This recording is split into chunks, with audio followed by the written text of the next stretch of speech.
Good morning, Knights. I'm Sophie Royer. And I'm Clayton. Here is an interview with the mayor. Good morning, everybody. Good morning. What made you become a police officer? You know, I really did want to be a police officer from a very young age. And I don't know exactly what started that because nobody in my family was actually in law enforcement. But from a young age, I really was drawn to that profession. And then what kind of put it over the top for me, when I was about in 8th grade, back then there was a state police career camp, and it was held out at Ross Camp out in the county here. And so I decided that I wanted to go to that. So I wrote a letter to the Kiwanians to get a little scholarship to be able to go. And I went to that state police career camp in 8th grade. And I came back from that knowing that's what I wanted to be. I wanted to be a policeman really from that point on. I had, before that, and a little bit after that, a little bit back and forth, I'd thought about being an actual history teacher. I love history. And a football coach. I ended up playing high school football and football over at Ball State in college. And so, but from about 8th grade on, I wanted to be a policeman, and that never changed. I went to Ball State for criminal justice and corrections, and that was the career that I wanted to be involved with. Yeah. What made you switch to politics? Well, you know, there were several things. I'd been on the police department for about 16 years at the time, and I decided to get involved with city council. So I actually ran for city council before I ran for mayor. And what prompted me to do that was, you know, I grew up in the north end of Lafayette and went to St. Lawrence Church down there and everything, and lived down there. And I really wanted to find a way to help that part of the city. And there were some things going on that I wasn't comfortable with, and some projects I thought really needed to get done. And so, you know, I tell the story, and it's absolutely true. I was talking to my dad about it one day. I was just sitting there, and I said, you know, I'm kind of giving this some thought. And he listened, and he was pretty abrupt and pretty direct. He said, I won't use all the things that he said, but he goes, basically is anybody can sit around and complain and think about doing something. What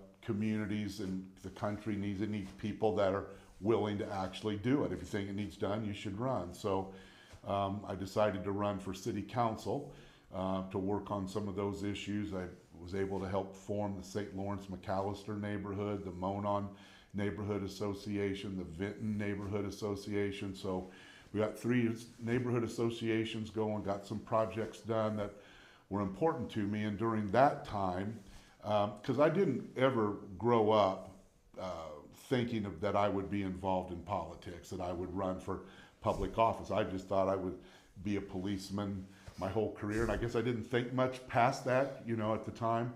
But being on the city council and getting involved deeper in the community, and I always did try to volunteer and give back. I served on a lot of boards, like for the Mental Health Association and Big Brothers and Big Sisters, and I was a founding member of the Tippecanoe County Council group on preventing child abuse and different things. I was on the was called Southside Community Center at the time. I was on their board. I was on the board of directors for the Hannah Center. So I'd always tried to get involved. So that volunteerism, then along with actually being on city council, was really what got me thinking about running for the mayor's office, and got to know more people, had a lot of people that were encouraging me to do that, felt like I would be a good fit. By the time my council period was up, I had my 20 years on the police department, so I was eligible for retirement and my pension and everything. And with the encouragement of my family and a lot of people in the community, I decided to run for mayor. But that's not something I ever grew up thinking that I would do. Mm-hmm. So from there, what does a day-to-day look like for you as mayor? Well, one thing I really do about enjoying it is every day is different, right? And the days are long. I mean, we start really early and usually get home about 8 or 9 o'clock at night because there's a lot of evening meetings also. But, you know, there are some core things that you always have to be working on, right? So when it comes to public safety, police and fire, when you think about the city, we have about 14 different departments, right about 700 employees. When you look at the civil city budget, redevelopment budget, water, wastewater. We're about $150 million a year operation. So I'm always working to make sure that we're coordinating all those departments to deliver all the service, whether it is police or fire, getting your trash picked up, the snow plowed, the street lights on, the traffic signals working, all of those things that, probably you go to the restroom or you turn in a water fountain. Nobody thinks that we have to pump and clean millions of gallons of water a day, so you don't even think about it being safe to drink, right? You just do it. So, I'm always working with all those departments to help coordinate that. Then, of course, with the controller's office to balance the budget, make sure we're spending appropriately, and then economic development, working on helping to create good paying jobs in the community. You probably saw we had a big announcement this week of a $400 million new company investment coming to Lafayette. And so always doing those types of big things. But then there's lots of smaller things too. I had a meeting already this morning where I helped a gentleman that was trying to figure out the best way to do water service for his small business. And we solved that problem. And so I probably get 200 emails a day.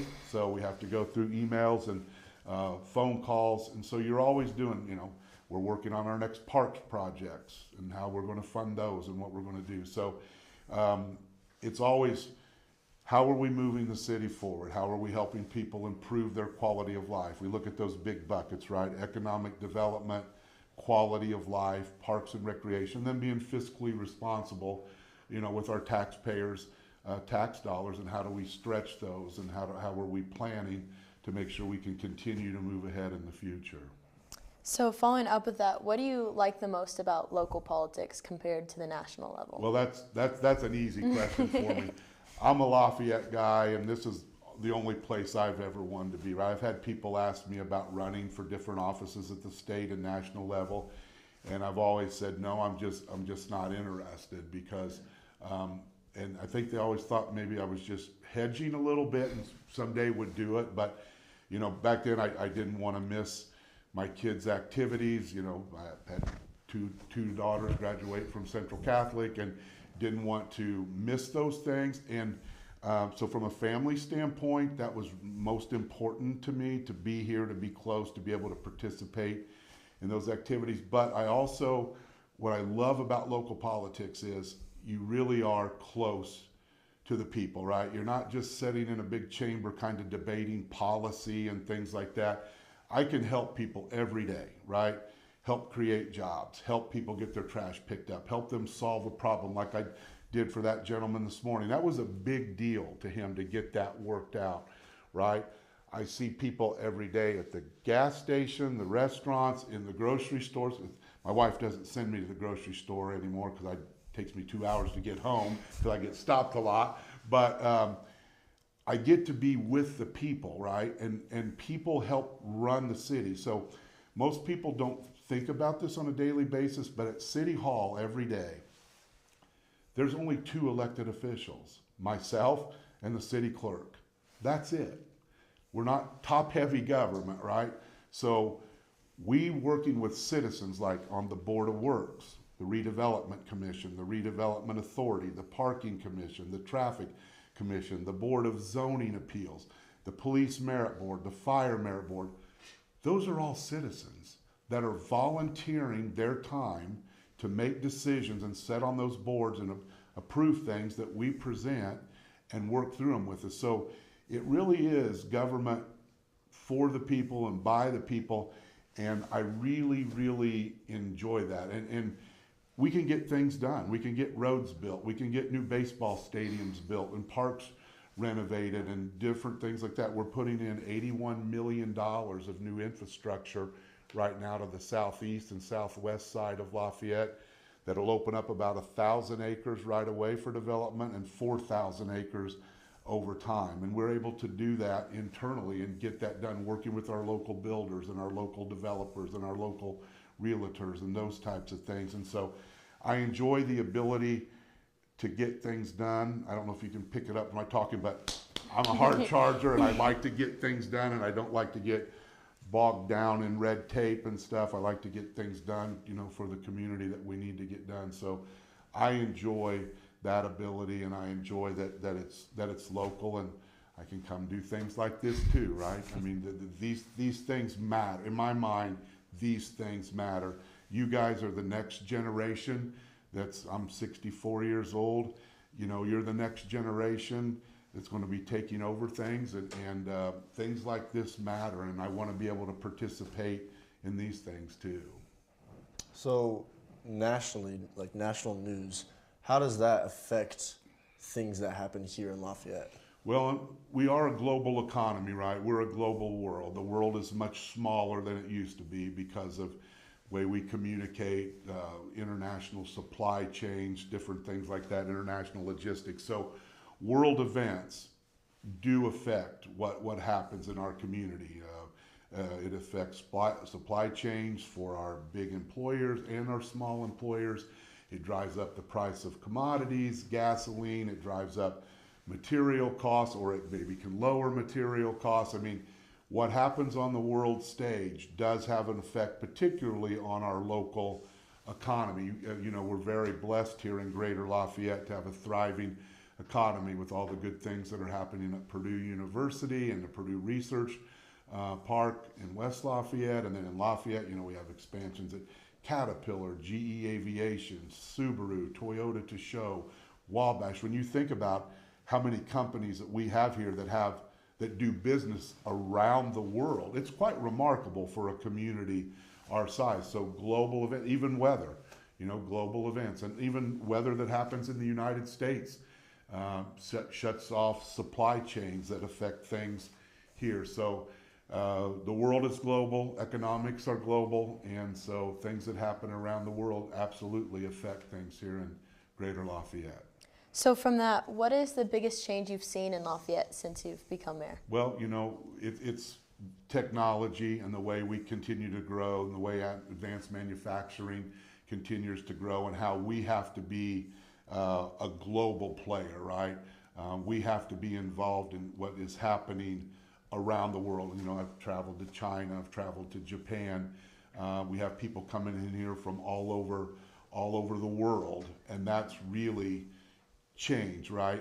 So you have to help your businesses and stuff be competitive in the United States and globally, and help them with those supply chain issues. And so that's going to be that way forever. Now we see the advent of AI, right?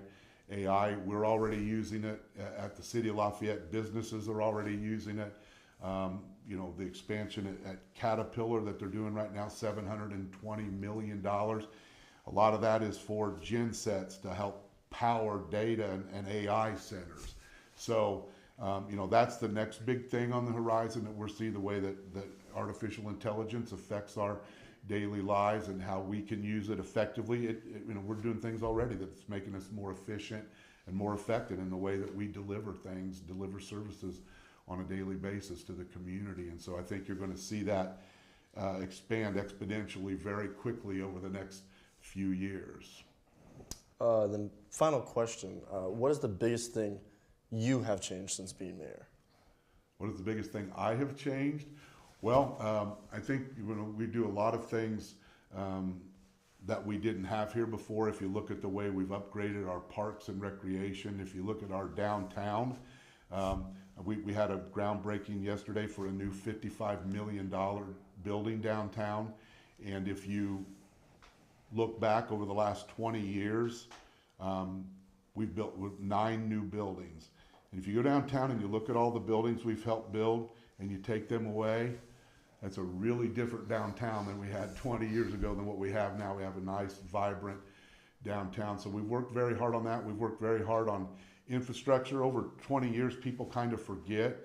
You guys would have been young when we did this, but we actually mined a tunnel underneath downtown that's 3,200 feet long, 10 feet in diameter, 30 feet underground, that stops the raw sewage from flowing into the Wabash River. And we've done several projects like that that we're very proud of. By the end of this year, we'll have the City of Lafayette will own 4 solar arrays. We didn't have any solar arrays when I started. We'll have 4 solar arrays. One on top. We have one on top of the new public safety building, one at our wastewater treatment plant, and 2 at large lift stations that we have located throughout the city. And so, as we look at that environmental piece, and that's changed a lot in what we've done. And so, it's a very different place than it was 20 years ago, because we are growing and we have to grow. There is no standing still in a global economy, and when you're competing for jobs, you're competing for talent, you're competing not just with Indiana or the United States, you're competing with the world. And so we continue to grow, and we continue to find ways to be competitive and to promote that quality of life. Okay, last thing. How can younger people get involved with the election coming up? Well, I think it's really important as you grow to be informed voters. I mean, one of our primary responsibility is to vote, right? And we hope that people are informed, regardless of who you vote for, what party you vote for.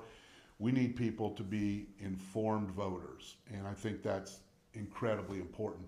The other part, and you guys brought it up in your other question, was when you think about it on the local level, there are so many ways for you to be involved with your local government. A lot of those boards and commissions. I've talked about volunteering with other groups that work with government and coordinate with government to really understand what's taking place on the local election too, because local elections are important. I mean, local elections probably influence your life, affect your life more than even the national elections do in a lot of ways. And so I think it's important for people to be informed. You can be poll workers if you want to do some very tangible things. You have to be 18 and a registered voter in Tippecanoe County to qualify to be a poll worker. But there's things like that, or you get involved with candidates and candidates campaign and help with people's campaigns. I've had lots of young people help on my campaigns over the year, from helping put out yard signs to registering voters to helping go door to door if you have a candidate that you believe in. But one of the most important thing is be informed and really study the issue. We all get bombarded with tons of information from different people with different agendas, maybe different motivations for putting things out. Really take the time to study the issues that are important to you, that you think are important to your committee, your state, and your nation, and then make informed decisions. Well, thank you for being with us today, and that's all we have for us today. Tune back in tomorrow for CC Minute.